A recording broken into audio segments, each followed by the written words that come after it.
अरण्या नाम के विशाल जंगल में सदियों से एक नियम चला आ रहा था।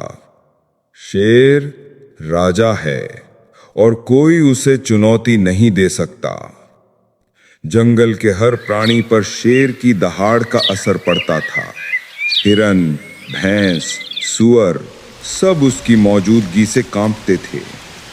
लेकिन एक रात आकाश पर बादल जमा हो रहे थे। हवा में अजीब ठंडक थी और पेड़ों की पत्तियां ऐसे कांप रही थीं मानो उन्हें डर लग रहा हो। उस रात कुछ होने वाला था। जंगल ने भी शायद पहले ही महसूस कर लिया था। जंगल के दक्षिणी हिस्से में, जहां इंसान कभी नहीं जाते थे, अचानक भारी कदमों की आवाज सुनाई दी। ठूम ठूम ठूम। ये शेर के कदम नहीं थे, भालू के भी नहीं।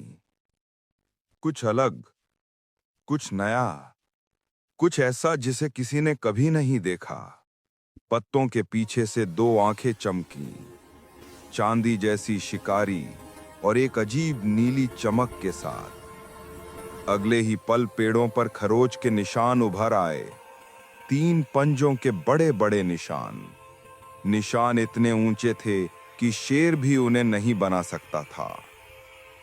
जंगल भर में खबर फैल गई, एक नया जानवर आया है, बहुत बड़ा, बहुत ताकतवर, और कोई नहीं जानता कि वो क्या है। अगली सुबह राजा शेर, जिसका नाम दुर्गज था, अपनी गुफा से ऐसे निकला जैसे कुछ उसे चिढ़ा रहा हो। उसने पत्तों पर पड़े अजीब पैरों के निशान देखे। दुर्गज गर्जा, ये किसकी हिम्मत हुई मेरे इलाके में कदम रखने की। शेर ने अपने 3 भरोसेमंद साथियों, काला भेड़िया, बड़ा तेंदुआ और रजनी लोग नाम की एक बुद्धिमान लोमड़ी को बुलाया। लोमड़ी बोली, महाराज, ये निशान किसी भी ज्ञात जानवर के नहीं, कुछ नया है।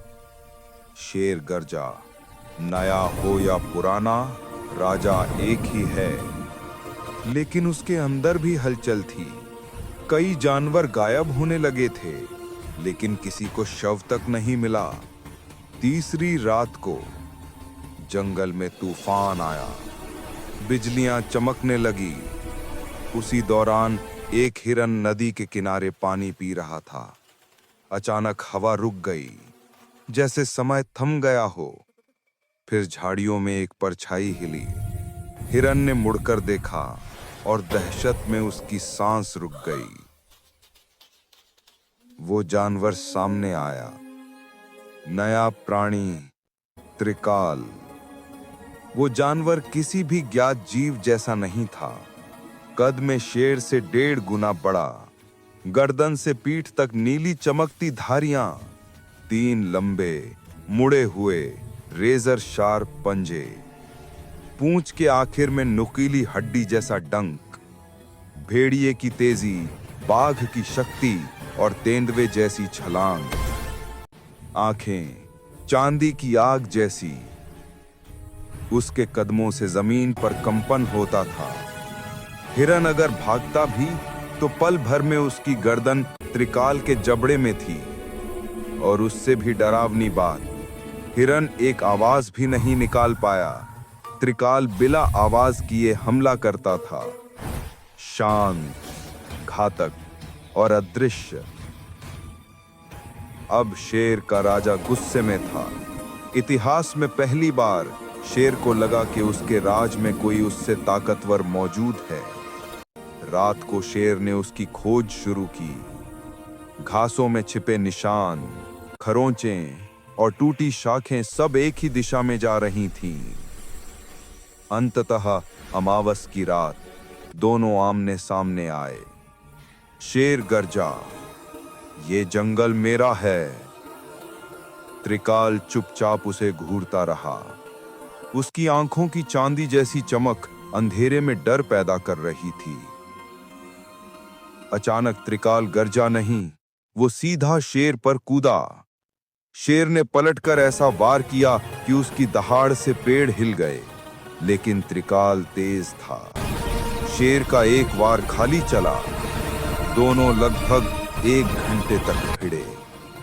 जंगल के सारे जानवर दूर से ठिठक कर देख रहे थे।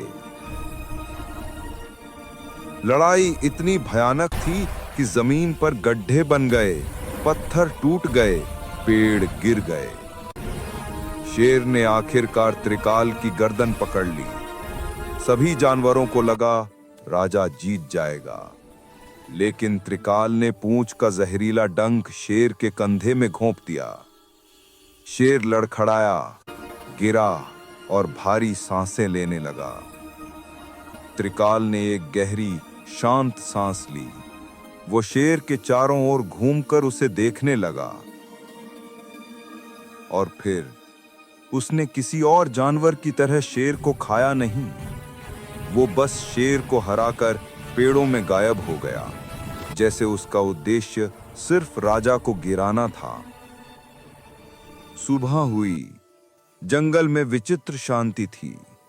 शेर दुर्गज मर चुका था। सभी जानवर उसके आसपास खड़े थे। अब सवाल था, राजा कौन होगा? तभी दूर से 3 भारी कदमों की आवाज गूंजी। ठूम ठूम ठूम। त्रिकाल चट्टान पर चढ़कर खड़ा हो गया। उसकी चांदी जैसी आंखें धूप में चमक उठीं। हर जानवर झुक गया, डर से नहीं, इसलिए कि उन्होंने उसे देखा। वो जानवर जो शेर को भी हरा सकता है। और उसी दिन इतिहास बदल गया। अब अरण्या जंगल का राजा शेर नहीं था, बल्कि नया रहस्यमयी ताकतवर प्राणी त्रिकाल, द साइलेंट किंग।